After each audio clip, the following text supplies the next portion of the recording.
নমস্কার, দেখছেন জিও পলিটিক্স নিয়ে আমি বাবুল সিএচ। শীঘ্রই ইরানের ওপর হামলা হতে চলেছে এবং ইরানের যে ক্ষমতা সেটা পতন হতে চলেছে। এই জন্যই বলছি এই কথা। প্রায় 2500-র মতো প্রোটেস্টার্স সেখানে আজকে মারা গেছেন। দিনের পর দিন এই সংখ্যাটা আরও বাড়বে। যেই সংখ্যাটা আমরা দুদিন আগেই 500 বলেছিলাম, সেই সংখ্যাটা কালকে 2000 জনের মতো পৌঁছে গিয়েছিল, আর আজকে সেটা 2500-র মতো। এটা তো আমরা অফিসিয়ালি একটা হিসেব দিচ্ছি, যেটা আমরা পেপার নিউজ পত্রিকাগুলোতে পাচ্ছি, কিন্তু আনঅফিসিয়াল যে রেকর্ড, সেই রেকর্ড অনুযায়ী সেই সংখ্যাটা আরও দ্বিগুণ ধরে নিন, মানে 5000-এর মতো ধরে নিন। তো এতজন লোক যেহেতু মানে সেখানকার সরকারের সেনা বা কর্মীদের দ্বারা যেহেতু এত বড় অ্যামাউন্টের প্রোটেস্টার্স সেখানে মারা গেছেন, সেহেতু এটা পরিষ্কার যখন আমেরিকার সৈন্যবাহিনী সেখানে একটা অপারেশন চালাবেন এবং যেই বাংকারেই ঢুকে থাকুক না কেন আয়াতুল্লাহ খামেনি, তাকে কিন্তু খুঁজে বার করবেন।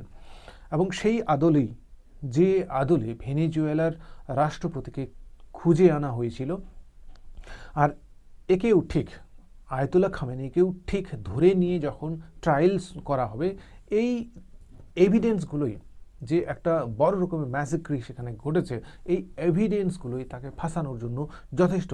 সেই হিসেবে বলা যায় যে খামেনির কোনো দিক থেকেই কিন্তু মানে রেহাই পাওয়ার কোনো সম্ভাবনা নেই।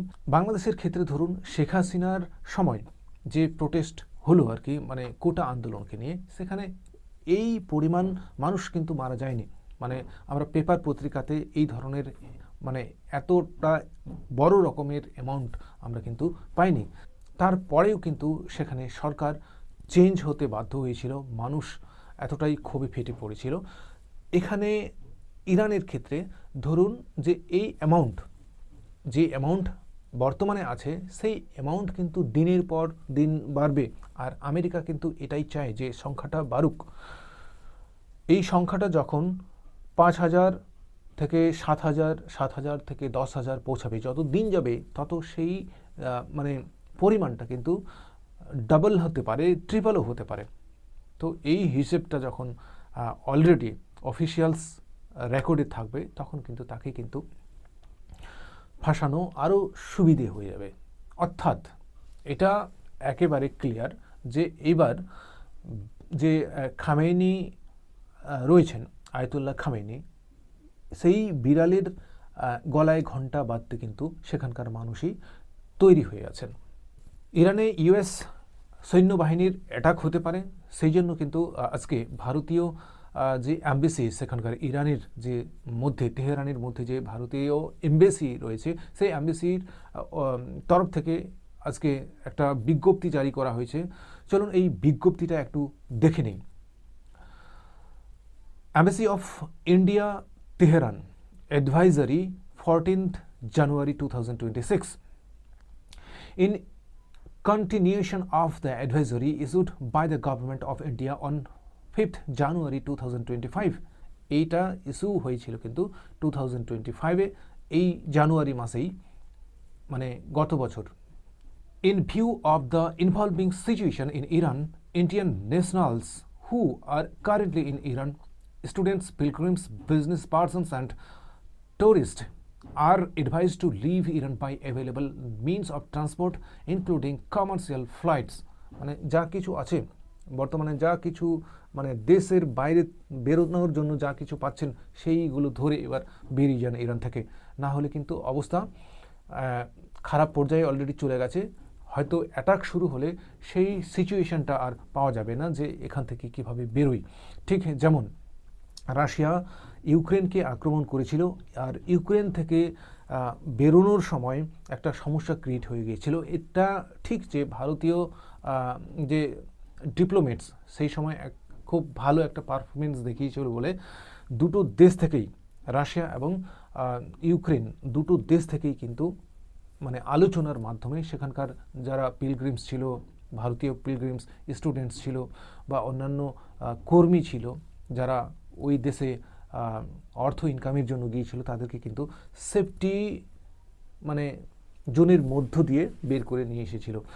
তো এইবার আগাম একটা ঘোষণা কিন্তু এম্বাসি অফ ইন্ডিয়া মানে তেহরানের এই ঘোষণাটা করে দিয়েছে যে মানে পরিস্থিতি খারাপ হওয়ার আগেই এখান থেকে বেরিয়ে যান। It is reiterated that all Indian citizens and PIOs should exercise due caution, avoid areas of protests or demonstrations, stay in contact with the Indian embassy in Iran, and monitor local media for any developments.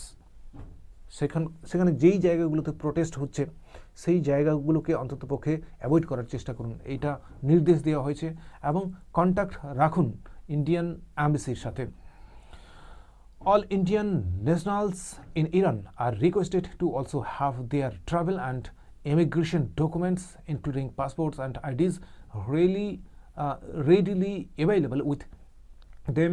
They are requested to contact the Indian embassy for any assistance in this regard. মানে যে কোনো situation face করার আগে আপনারা যোগাযোগ করতে পারেন, যোগাযোগ নাম্বারও দিয়েছে, এবং অ্যাম্বাসির সাথে যাতে কন্ট্যাক্ট করতে পারেন।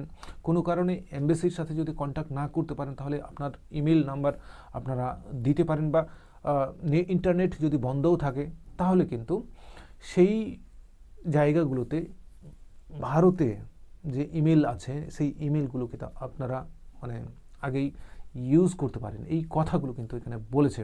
All Indian nationals who are in Iran and who have not registered with the Indian embassy are requested to do so on the link.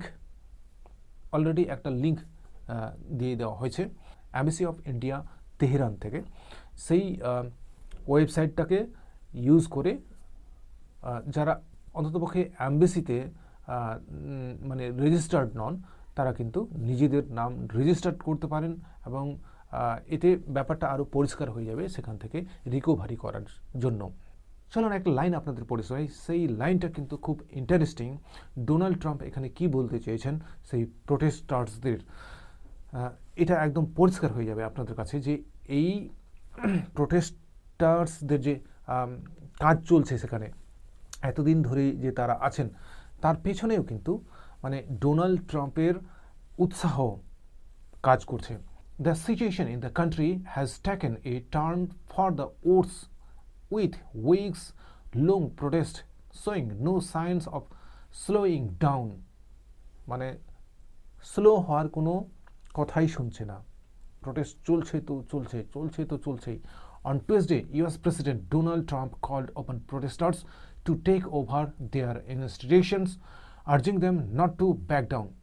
তাদের বলেছে যে মানে ইউএস প্রেসিডেন্ট ডোনাল্ড ট্রাম্প বলেছে যে তোমরা পিছু হটবে না, তোমরা সামনের দিকে এগিয়ে যাও।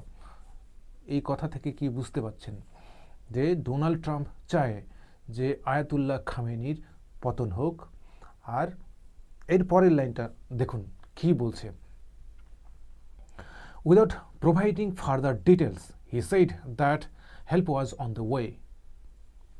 মানে ডিটেলস না জানিয়ে তিনি এটাই তাদেরকে বলেছেন, মেসেজ দিয়েছেন যে হেল্প অন দ্য ওয়ে রয়েছে, মানে কিছুদিনের মধ্যেই আপনারা হেল্প পেয়ে যাবেন, আমরা প্রস্তুত আছি হেল্প করার জন্য আপনাদের। অপরদিকে এই যে দেখতে পাচ্ছেন মানে যারা সেখানকার প্রোটেস্টার্স এবং গ্রেপ্তার হয়েছেন, খামেইনি সরকার তাদেরকে দ্রুত হিয়ারিং করাচ্ছেন, মানে তাদের ট্রায়াল করাচ্ছেন। এবং এই যে ইয়ং যুবককে আপনারা দেখলেন, এই ইয়ং যুবককে মাত্র 2 দিন ট্রায়াল করে ওকে ফাঁসিতে ঝুলিয়ে দেওয়া হয়েছে। তাহলে কত বড় মানে সেখানে প্রোটেস্টারদের বিরুদ্ধে দমননীতি কীভাবে ইউজ করা হচ্ছে সেটা কিন্তু বোঝাই যাচ্ছে। প্রায় 15,000-এর মতো প্রোটেস্টার্স গ্রেপ্তার হয়েছে এই পর্যন্ত, এবং তাদের ট্রায়াল ইতিমধ্যেই তারা শুরু করে দিয়েছেন। সেখানকার প্রোটেস্টার্সদের কীভাবে দ্রুত ট্রায়াল করিয়ে দিয়ে অপরাধী ঘোষণা করা হচ্ছে সেটা একটা হেডলাইনের মাধ্যমে আমি আপনাদের বোঝানোর চেষ্টা করব। Iran signals plans for swift trials and executions of protesters, regime's top judicial official calls for quick action against protesters convicted of vandalism and other offenses. মানে দ্রুত সেখানে শুনানি হচ্ছে, যাদের ধরে আনা হয়েছে তাদেরকে কোর্টে নিয়ে যাও, কোর্টে ধরে দু একটা ট্রায়াল দাও, মজবুত রকমের একটু যদি দোষটা মিলে যায় তাহলে ওকে ফাঁসিতে চড়িয়ে দাও। এইরকমই একজন যুবককে ফাঁসিতে চড়ানো হয়েছে, 26 বছরের একজন যুবক, তার নাম ইরফান। ইরানের খামেনি সরকার চাচ্ছে যে এই যারা প্রোটেস্টার্স রয়েছে তাদেরকে দ্রুত হিয়ারিং করিয়ে তাদের দমিয়ে দেওয়া যাক, না হলে হয়তো আরও খারাপ সিচুয়েশন দেশের মধ্যে হতে পারে।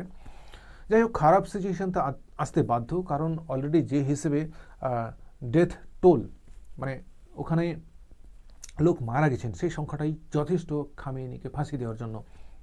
চলুন আরেকটা হেডলাইনের কাট আউট আপনাদের পড়িয়ে শোনাই। Iran warns neighbours it could hit US bases if Washington strikes. Washington যদি স্ট্রাইক করে তাহলে কিন্তু ওয়াশিংটনের যেই জায়গায় বেস আছে সেইগুলোকে ইরান আঘাত করবে। ধরুন আমেরিকার সাথে পাকিস্তানের ভালো সম্পর্ক, এখন ইরানকে যদি আঘাত করতে হয়, এয়ার স্ট্রাইক করতে হয়, তাহলে পাকিস্তানের যে বেস রয়েছে সেই বেসগুলোকে ইউজ করবেন আমেরিকা। এবং ইরান এটা স্পষ্ট ভাষায় বলে দিয়েছে যে যদি আমার দেশে অ্যাটাক শুরু হয় তাহলে আশেপাশের দেশগুলোতে যেই জায়গায় তার বেস রয়েছে, আমেরিকার বেস রয়েছে, সেগুলোতে তারাও অ্যাটাক করা শুরু করবেন। এই কথাটাই এখানে পরিষ্কার।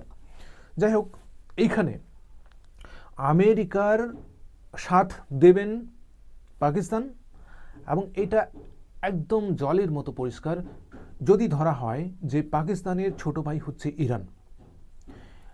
এবং এইবার যে সিচুয়েশন দাঁড়িয়েছে, আমেরিকা পাকিস্তানের মধ্যে বেসগুলোকে ব্যবহার করবেন ইরানের খামেনি সরকারকে উৎখাত করার জন্য।